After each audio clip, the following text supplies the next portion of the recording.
Eu nasci em 1987, mas eu não nasci aqui em Brasília, eu nasci lá em Manaus. E quando eu tinha mais ou menos uns 7 anos de idade, meu pai, ele foi transferido aqui para Brasília, então toda a família veio junto, né? Eu tenho mais 2 irmãos, o Álvaro e a Jacira, até por isso que o nome da minha empresa se chama Jaier, Jacira Álvaro e Rodolfo. Mais pra frente eu vou contar um pouquinho sobre a Jaier, mas o fato é que quando eu vim para Brasília, eu tinha mais ou menos uns 7 anos de idade e os meus pais, né, eles sempre fizeram o máximo aí para conseguir dar uma boa qualidade de vida para mim, para os meus irmãos, colocar nas melhores escolas possíveis. E os meus pais, eles sempre buscaram dar a melhor qualidade de vida aí pra gente, escola e tudo mais. Só que teve um período muito difícil na nossa vida, né? O meu pai estava com uma dificuldade lá no emprego dele e acabou que eu estava ali finalizando o ensino médio, a gente estava passando por um momento financeiro muito difícil aqui em casa. E teve um caso que marcou, eu acho que foi o caso que deu a grande virada de chave na minha vida. Não sei se isso já aconteceu com você, mas me marcou muito, né? Quando eu olho pro meu passado, é justamente nesse período que eu lembro assim que foi um período de grande mudança na minha mentalidade, que foi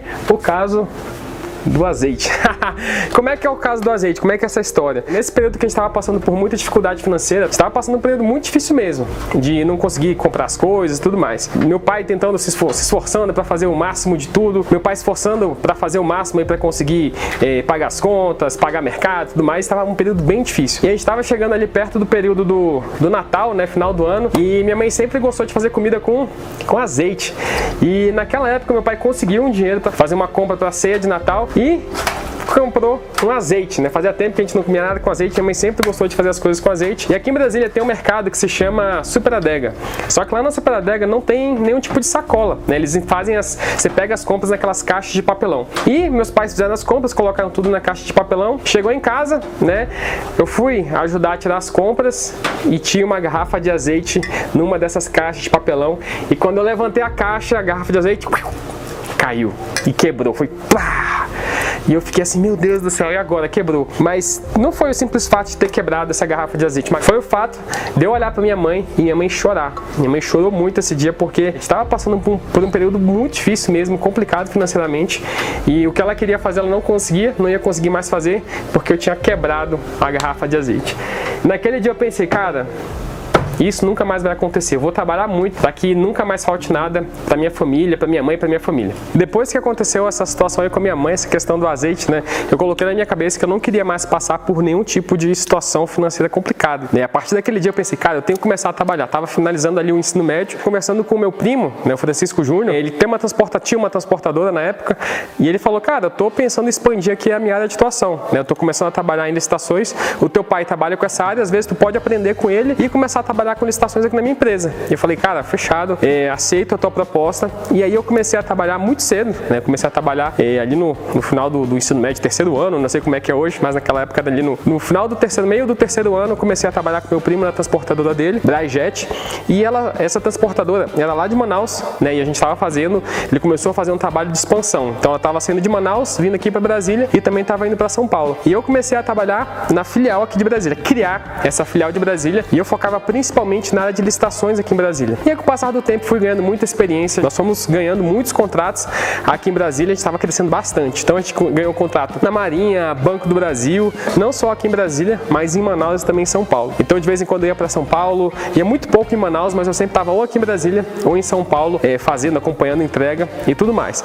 E o negócio estava indo muito bem mesmo. Só que o mais improvável aconteceu, né? Como eu falei, meu primo, o Francisco Júnior, ele era de Manaus, né? Ele estava constantemente vindo para Brasília para assinar contratos, acompanhar entregas também. A gente estava crescendo bastante. Então ele vinha constantemente aqui para Brasília e também ele ia muito para São Paulo. Só que o mais improvável realmente aconteceu. Ele estava naquele voo, no voo 1907, não sei se você lembra desse acontecimento, mas no dia 29 de setembro de 2006 aconteceu um grande acidente aéreo, né? Um voo que estava vindo de Manaus aqui para Brasília. Um voo da Gol. Ele se acidentou com o jato Legacy e nesse voo estava o meu primo, Francisco Júnior, e nesse voo ele veio a falecer. E consequentemente, por conta desse acidente, a transportadora, ela também perdeu toda a força que tinha e ela acabou fechando as portas. Ali eu perdi o meu primo e o meu mentor, né? Meu primo me ensinou muita coisa, muito do que eu sou hoje eu devo ao que eu aprendi com meu primo. E eu tinha 2 alternativas. A primeira, eu ficava na minha, sofrendo eternamente e pegava todo o legado que eu tinha aprendido com meu primo, todo o conhecimento que eu tinha aprendido e deixava de lado. E a segunda, sacudia a poeira e ia para cima com tudo, né? Com tudo que eu aprendi, eu construía um novo negócio. E foi exatamente o que eu fiz. Eu peguei todo o aprendizado que eu tive na Brajet e construí a minha transportadora, a RMR Transportes. Eu chamei outros sócios que faziam parte lá da Brajet, né, aqui em Brasília, e a gente começou o nosso próprio negócio. Inclusive, eu saí até no jornal, olha aí quando eu saí no jornal, e foi um período de grande crescimento também, porque na Brajet eu aprendi muita coisa, toda a parte logística, eu aprendi toda a parte de licitação, eu tinha um conhecimento de licitação muito grande já e conhecimento prático, porque esse período foi um período de transição, foi justamente no período que estava tendo uma transição do pregão presencial para o pregão eletrônico, então a gente estava tendo muito resultado com a RMR também. A gente fechou o contrato com a EBC, com a Marinha, com o Banco do Brasil também, e a gente estava crescendo muito, foi um período de grande crescimento também. Só que infelizmente, eu estava com as pessoas erradas. E o que aconteceu? Esses meus sócios, na época, eles começaram a fazer várias coisas sem o meu consentimento, que quando eu descobri, eu vi que a gente estava com uma dívida de mais de 150 mil reais. E foi um problema muito grande, né? Eu estava ali na época com sócios errados, um negócio muito bom, mas os sócios errados, e acabou que a gente desfez a sociedade, eu saí dessa sociedade com uma dívida de mais de 70 mil reais. Então, para sair da sociedade, eu peguei dinheiro com o banco, peguei dinheiro com parente para justamente quitar minha parte da dívida para encerrar a empresa, e foi o que eu fiz. Fiquei com uma dívida enorme e aí eu tinha mais uma vez uma grande escolha a ser feita. Ou eu ficaria na minha encolhido com medo da vida, né? Ou eu poderia dar a volta por cima mais uma vez, sacudir a poeira, pegar o aprendizado que eu tinha, o aprendizado que eu tive e dar a volta por cima. E foi o que eu fiz, né? Eu resolvi ir para cima, né? Eu tinha um conhecimento muito grande na área de licitações e eu não sei se você já teve a oportunidade de dever parente, de dever banco, mas é uma experiência muito ruim, né? Você chegava em qualquer lugar, aí todo mundo já te olhava com aquela cara de lá vem ele, lá vem o cara que tá devendo, lá vem o derrotado, e aí toda vez que o celular tocava, você via lá que era o telefone do banco. É uma experiência muito ruim. Então eu tinha que fazer alguma coisa. E o que eu resolvi fazer? Eu resolvi vender o ativo mais importante, o ativo mais precioso que eu tinha, que era o meu conhecimento. Naquele período, era justamente o período de transição do pregão presencial para o pregão eletrônico. Então tinham muitas empresas que estavam precisando de alguém que soubesse fazer com que elas ganhassem os contratos. E quem sabia? Eu sabia. E eu comecei a fazer justamente isso, vendendo meu conhecimento, meu serviço de assessoria para várias empresas. Eu pedi o contato de alguns amigos do meu pai e ele me passou 2 contatos, e esses contatos foram os meus primeiros clientes. E quando a gente pensa em assessoria, né, quando você faz um bom trabalho, naturalmente o que acontece? Além de você fidelizar o seu cliente, esse cliente vai te indicando para outro cliente. Então eu comecei a prospectar vários clientes e eu também fui pegando indicações e fui crescendo a minha parte de assessoria. E em pouco tempo, com uma única comissão que eu recebia, eu consegui quitar a minha dívida e a partir disso eu fui começando a ter cada vez mais lucro. Só que teve um almoço de família, né, que eu estava compartilhando com o pessoal os meus resultados. Eu cheguei para minha família e falei o seguinte: pessoal, fechei uma comissão aqui, de mais de 30 mil reais em um único negócio. Eu estava feliz da vida. E o meu irmão sempre foi um cara muito sensato, né? Ele sempre me falou as verdades, aquelas verdades duras de engolir. Não sei se você tem uma pessoa que te fala essas verdades. No meu caso é o meu irmão. Ele falou o seguinte pra mim: cara, tu tá sendo muito trouxa. Aí eu, como assim trouxa? Tô ganhando uma comissão de mais de 30 mil reais e tô sendo trouxa? Aí ele falou: tá sendo trouxa assim, sabe por quê? Enquanto tu tá aí feliz da vida ganhando, sei lá, 30 mil reais, imagina quanto que o teu cliente não tá ganhando. Ele é que tá ganhando todo o dinheiro.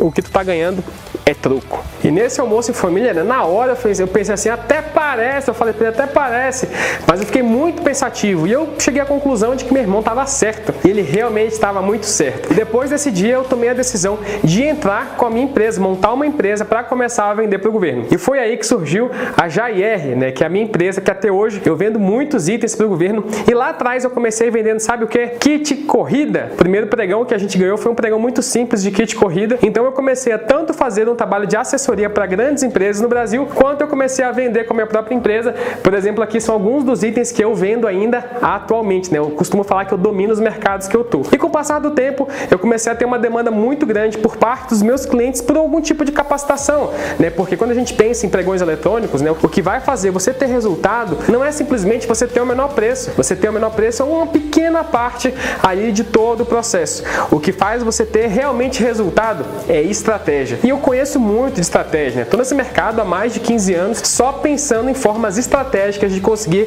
ganhar os pregões. E os meus clientes, eles foram demandando algum tipo de treinamento, algum tipo de capacitação para os funcionários deles, e eu fiz, né? Eu criei uma metodologia, eu criei um método que é o método que eu aplicava nas assessorias e aplicava para minha empresa, e eu comecei a fazer treinamentos nessas empresas. E com o passar do tempo, eu fui vendo que eu conseguia primeiro ensinar, né? Eu fui vendo que o meu processo, que já estava validado comigo, ele era replicável para outras empresas, principalmente para os meus clientes. E como eu falei lá no começo, né? Um cliente sempre vai indicando outro cliente, que vai indicando outro, um outro. E com o passar do tempo, eu fui tendo uma grande demanda por algum tipo de curso, por algum tipo de capacitação. E foi aí que surgiu o meu primeiro treinamento, que foi um treinamento que eu fiz para algumas empresas, e o resultado foi sensacional. E aí, a partir disso, né, eu tive uma demanda ainda maior. Eu parei e pensei, será que eu consigo criar um curso online para ensinar o máximo de empresários possíveis? Será que vai dar certo? E foi aí que surgiu o Licitante Extremo e o método Licitante Extremo. E hoje, depois de 3.000 empreendedores, depois de 3.000 alunos formados, eu afirmo para você que o Licitante Extremo, além de ser o maior treinamento do Brasil em licitações e em vendas para o governo, é o que gera mais resultado. Os Licitantes Extremos juntos já fecharam mais de R$500 bilhão vendendo os mais variados tipos de produto e os mais variados tipos de serviço.